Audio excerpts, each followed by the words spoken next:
வாழ்க்கையில் வாழப்போகிறதே கொஞ்ச காலம். இருக்கிற வரை நிம்மதியாக வாழ்ந்து நிம்மதியாக சாகணும். அடுத்தவன் சொல்லி அதை சொல்லி வாழ்ந்து யாரும் முன்னாடி போக முடியாது. எப்படியாப்பட்டவனாக இருந்தாலும் அது கடவுளை தவிர பாக்கி எல்லாமே கண்டு சொல்லுவதுக்கு வேறு வழியே இல்லை. எத்தனை நாள் வாழ்ந்து எத்தனை நாள் நிம்மதியாக இருக்க போகிறாங்க சொல்லுங்கள். அவங்க வாழ்க்கை வேகமாக ஓடிக்கிட்டு இருக்காங்க. எவ்வளோ வேகமாக ஓடுறாங்களோ அவ்வளோ வேகமாக கரண்டு சுடுகாட்டுக்கு போயிடுவாங்க.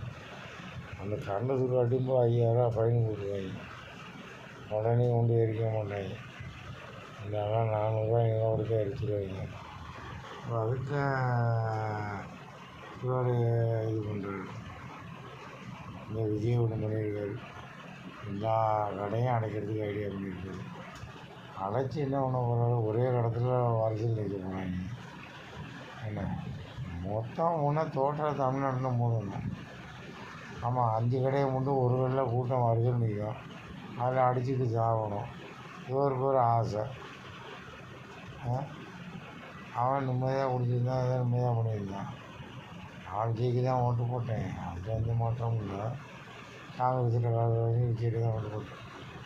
காங்கிரஸ் இன்கம் பண்ணுறாங்க, ஒரு மாதம் பண்ணுறது. ஆனால் எதுக்கு தேவையில்லாத இப்போ கியூவில் நிற்கிறாங்க வரிசையில். 5 கடையை மூணுனா 6ஆவது கடையில் போய் நிற்க மாட்டாங்களா? 6ஆவது கடையில் எவ்வளோ கூட்டம் இருக்கும்? இல்லை, மூணுலாம் மொத்தம் மூடுங்கிறேன். டோட்டலி மூணுனா ஒரு பிரச்சனை இல்லை. அப்புறம் என்ன 5 கடையை மூடி 6ஆவது கடை வச்சு என்னத்தை பண்ண முடியும்?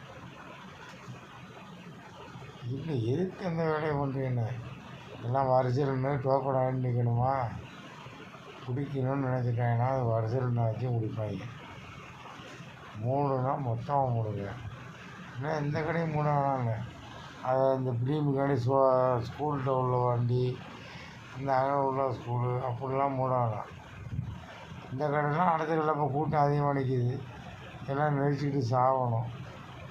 இது உங்களுக்கு ஒரு ஆசை இல்லை சார்? உங்களை போய் நாங்கள் ஓட்டு போட்டுருக்க மாதிரி நாங்கள் சொல்லணும். இந்த புக்கியை அந்த